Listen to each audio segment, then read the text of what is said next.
Hello guys, आज हम पढ़ेंगे स्मृति स्तर के शिक्षण से आप क्या समझते हैं।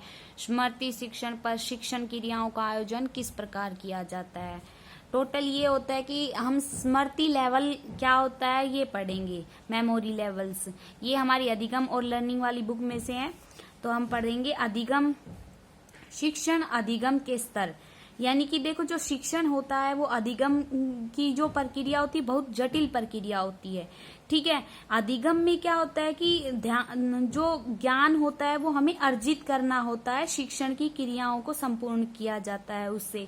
देखो, इस शिक्षण क्रिया का चयन आधार कुछ शिक्षण उद्देश्यों को माना जाता है, जिससे पहले ही निर्धारित किया जाता है कि हम किस प्रकार से कह सकते हैं, किस प्रकार से कर सकते हैं, कैसे हम सिखा सकते हैं, ये कैसे इफेक्टिव होगा।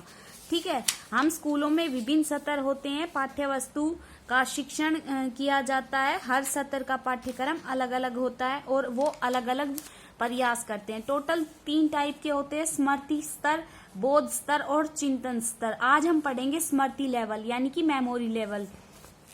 स्मृति का शिक्षण से मतलब क्या होता है। देखो, जो मेमोरी होती है हमारी, मेमोरी 2 प्रकार की होती है। जो अधिक समय तक टिकती है, जो हम पढ़कर सीखते हैं, जो हमें अर्थ, जो शब्द होते हैं उनके अर्थ का पता होता है, वो क्या होती है, लंबे टाइम तक होती है। और कुछ चीजें ऐसी होती है जो हमें कुछ टाइम के लिए रटने का काम करवाती है, और कुछ टाइम के लिए ही वो स्मृति लेवल क्या होती है, थोड़ी देर के लिए ही, या कुछ टाइम, घंटे, दिन या 10 दिन के लिए ही होती है। वो कम टाइम के लिए होती है। स्मृति का जीवन का अर्थ क्या होता है कि जब बालक व्यक्ति जीवन में किसी नए पदार्थ, प्राणी, व्यक्ति, स्थान आदि को देखता है, उसके बारे में सुनता है, तो वो क्या करता है, जो उसकी पिक्चर्स होती है, उसके बारे में जो सुना, उसके तरफ से क्या करता है, अपने दिमाग में चित्र बिंब व ध्वनि बिंब दोनों को अपने दिमाग में सेट कर लेता है। और वो कहाँ पर सेट होते हैं, कॉन्शियस माइंड में। ठीक है, और जब वह पुनः उस वस्तु को देखता है, दोबारा उस वस्तु को सुनता है, तो क्या होता है, जो मेमोरी लेवल है, उसके चित्र बिंब हैं, उसकी पिक्चर्स हैं, वो क्या हो जाती है, दोबारा से उसे याद आने लग जाती है। उसे कहते हैं मेमोरी। ठीक है, स्मृति। ठीक है, इन साइंटिस्ट ने अपनी अपनी तरफ से कुछ डेफिनेशन दी थी, वो हम देखते हैं। स्मृति एक नया अनुभव होता है जो पूर्व अनुभव की स्थितियों द्वारा निर्धारित होता है। यह दोनों के बीच में स्पष्ट समझा जाता है। स्मृति ये सब एक पुनरावृत्ति होती है, जिसमें अतीत काल के अनुभव उसी कर्म ढंग से जागृत होते हैं। ठीक है, स्मृति का तात्पर्य भूतकालीन घटनाओं के अनुभव की कल्पना एवं पहचान से होता है।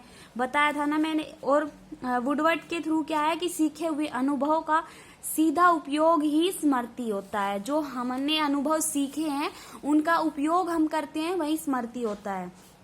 इसकी 4 अवस्थाएं होती है। नंबर 1 है अधिगम, सेकंड धारण करना, प्रत्यास्मरण, पहचान। अधिगम क्या होती है, जब भी हम किसी व्यक्ति, वस्तु, सूचना, जानकारी, तथ्य आदि को किसी पढ़कर, सुनकर या अनुभव करने के बाद सीखते हैं।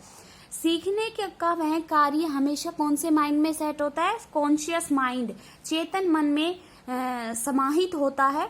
इस अवस्था में जीवन के अनुभव मानवीय संस्कार के रूप में हमारे मस्तिष्क में अंकित हो जाते हैं। सेकंड है धारण करना, रिटेंशन, कि हम किसी भी चीज को, सीखी हुई चीज को लंबे समय तक याद करते हैं, कितनी अवधि तक, कितने लंबे टाइम तक याद करते हैं, उसे ही कहते हैं स्मृति, रिटेंशन। उसकी स्मृति उतनी ही श्रेष्ठ कहलाती है। वैसे धारण करने की शक्ति मस्तिष्क, स्वास्थ्य, रुचि और चिंतन पर निर्भर करती है। नंबर 3 है प्रत्यास्मरण, रिकॉल करना।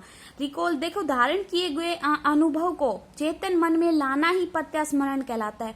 हमने किसी चीज को अपने माइंड में सेट कर लिया है और हम कुछ टाइम के बाद उस चीज को दोबारा से देखते हैं, तो हमारे मन में क्या आ जाता है कि ये भाई वो चीज है, और उससे रिलेटेड हमने क्या क्या पूछा था, क्या क्या बताया था, ये सब कुछ हमारे माइंड में रिकॉल हो जाता है। ठीक है, उसे कहते हैं हम प्रत्यास्मरण करने।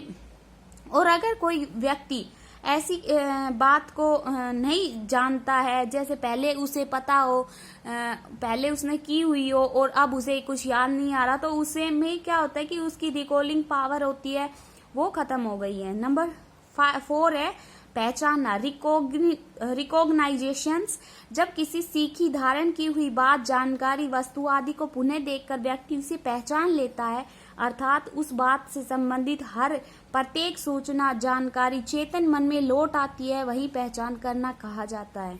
फर्स्ट है शीघ्रता, वह सुगम से अधिगम करने की क्षमता। ये कुछ विशेषताएं हैं स्मृति को, अच्छी स्मृति के लिए। स्थायी धारणा, शीघ्र प्रत्यास्मरण, शीघ्र पहचानना, व्यवहारिक जीवन में उसका उपयोग। अनावश्यक वह अनुपयोगी सूचना, अनुभव का आदि का विस्मरण। ठीक है। स्मृति स्तर की शिक्षण की मुख्य विशेषताएं क्या है कि इसमें जो विद्यार्थी का गौण स्थान होता है उसे महत्व दिया जाता है, अधिक स्वतंत्रता नहीं दी जाती विद्यार्थी को, शिक्षक और विद्यार्थी के बीच अंत्यक्रिया नहीं होती है, विद्यार्थी को रटने के लिए प्रेरित किया जाता है, इसे अभिप्रेरणा का अभाव होता है, इस कारण शिक्षण में बुद्धि का महत्व नहीं होता, शिक्षण केवल ज्ञानात्मक पक्ष तक ही सीमित होता है, अर्जित ज्ञान का मूल्यांकन परंपरा ढंग से किया जाता है।